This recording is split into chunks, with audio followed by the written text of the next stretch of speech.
नमस्कार, आप देख रहे हैं यूपी ब्रेकिंग न्यूज। जनपद फिरोजाबाद में सपा के पूर्व जिला अध्यक्ष दिलीप यादव के बेटे की शादी में शरीक होने पहुंचे उत्तर प्रदेश के पूर्व मुख्यमंत्री अखिलेश यादव व राष्ट्रीय प्रमुख महासचिव प्रोफेसर राम गोपाल यादव व शिवपाल यादव के बेटे आदित्य यादव।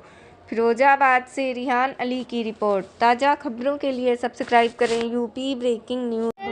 मैं आज डॉक्टर दिलीप पूर्व MLC इनके पारिवारिक कार्यक्रम में शामिल होने आया हूँ। परिवार और जिनका विवाह होने में मुबारकबाद और उनका जीवन अच्छा हो, स्वस्थ हो, यही बधाई देने में पहुँचा हूँ। और फिरोजाबाद में कई मौक़ों पर आने का मौका मिला है। ये क्षेत्र समाजवादियों का रहा है। समय समय पर यहाँ की जनता ने कुछ परिस्थितियाँ रहती हैं कई बार, लेकिन फिरोजाबाद की जनता ने हमेशा समाजवादी विचारधारा और जब कभी भी नेताजी ने आह्वान किया होगा, पूरा समर्थन यहाँ की जनता ने दिया है। आने वाले समय में मुझे उम्मीद है कि न केवल फिरोजाबाद लोकसभा बल्कि आस पास की जो लोकसभाएँ हैं वो ऐतिहासिक वोटों से जीतने जा रही हैं। मैं फिरोजाबाद के साथ साथ मैनपुरी की जनता का भी धन्यवाद दूंगा।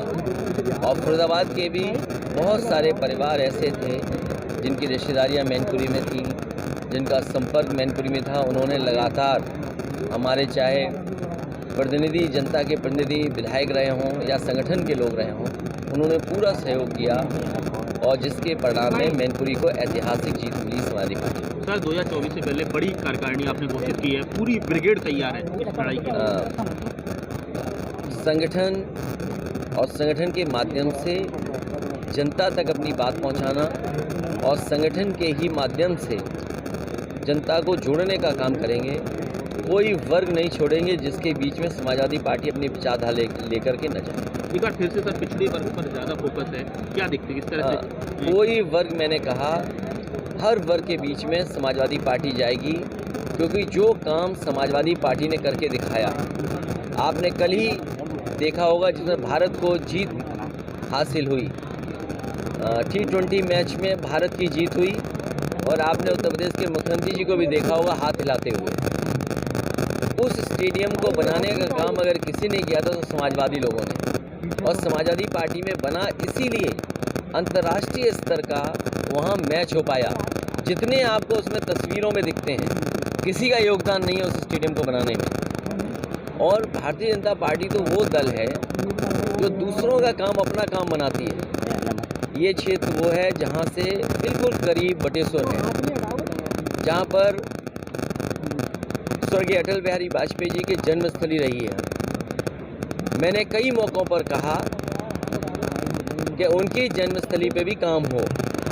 ये जो इकाना स्टेडियम है, ये भगवान विष्णु की या स्पोर्ट्स का इस तरह का इंफ्रास्ट्रक्चर नहीं देना चाहिए था।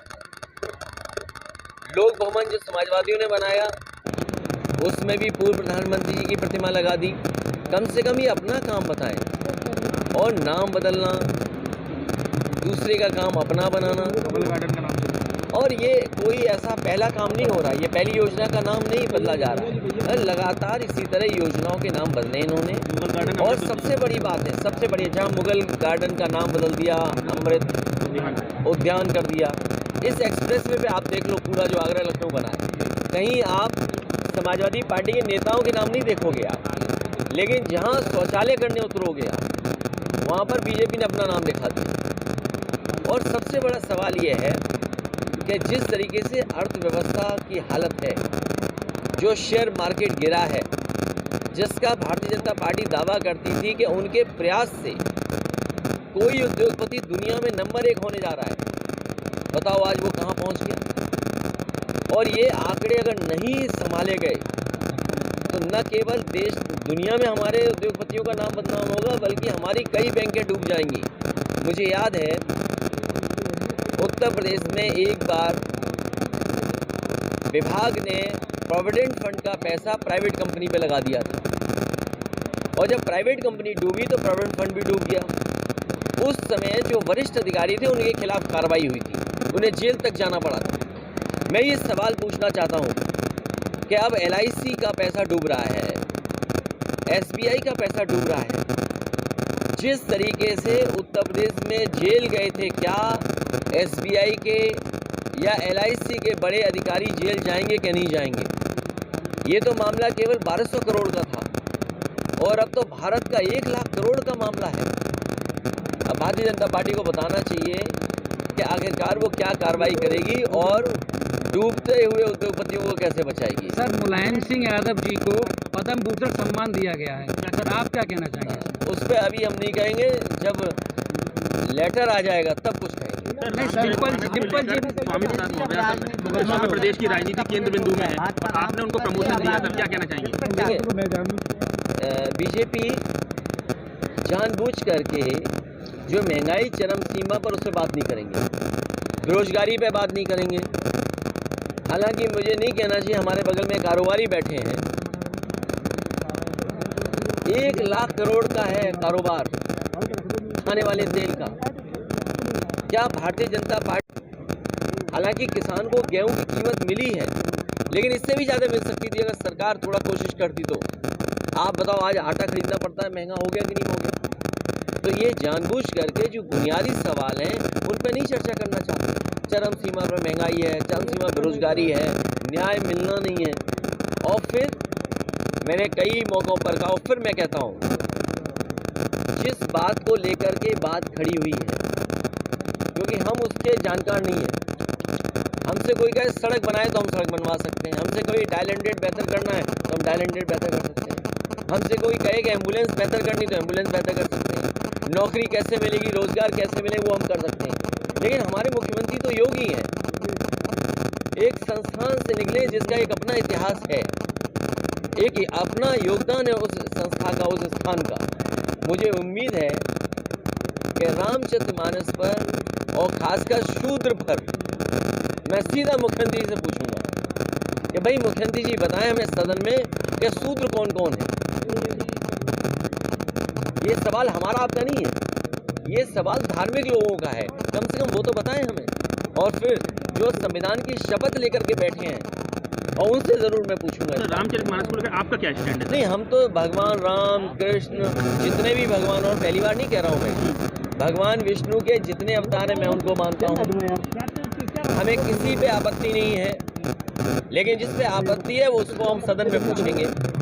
और अभी तो मैंने सुना बीजेपी के लोग कह रहे हैं कि हम तो भगवान राम और कृष्ण किसी के है ही नहीं, पूर्वज ही नहीं हमारे किसी के। सुना है मैंने, आपके सुना है मैंने। इसका मतलब बीजेपी के लोग अब तो पता नहीं क्या डीएनए टेस्ट भी कराना चाहते होंगे। हम अपना भी डीएनए टेस्ट करा लेते हैं, वो अपना भी करा लें, पता लग जाएगा कौन कहाँ से आया है। क्या लग रहा है देश, क्या प्रदेश की राजनीति के बयान के बाद उनका प्रमोशन? सवाल वो नहीं है, सवाल ये है, आप वो पंक्तियां पढ़ के बताइए अभी सबके सामने। धीरेन्द्र कृष्ण शास्त्री हिंदू राष्ट्र बनाने के ना, पढ़ के सुनाए ना। ये हमारे पत्रकार साथी हैं, जागरूक हैं, समझदार हैं, पढ़े लिखे हैं, आप पढ़ के बताइए ना। क्यों नहीं पढ़ के बताना? को टॉर्चर देख रहे हैं ना सर, ताड़ना शब्द को लेकर जो कुछ लोग ट्रेनिंग बोल रहे हैं, कोई कुछ कह रहा है। अरे भाई, शब्द को थोड़ी बदल दोगे, हम तुम्हें आदमी की जगह कुछ और कहने लगे क्या? नहीं, बिल्कुल ठीक है। तो फिर सर मेरे सर मौर्य पर लगातार मुकदमे दर्ज हो रहे हैं, आपके नेता क्या कह रहे हैं? बीजेपी वाले तुम पे एफआईआर कर देंगे, तुम सच्ची न्यूज दिखाओगे तो ये कौन बड़ी बात है एफआईआर दर्ज करना? राहुल की भारत जोड़ो यात्रा की आपको आमंत्रण मिला था, आप क्या देखते हैं? मैंने उन्हें बधाई दे दी यात्रा की, उनका पॉलिटिकल कार्यक्रम है। क्या ये प्रभावी होगा विपक्ष को?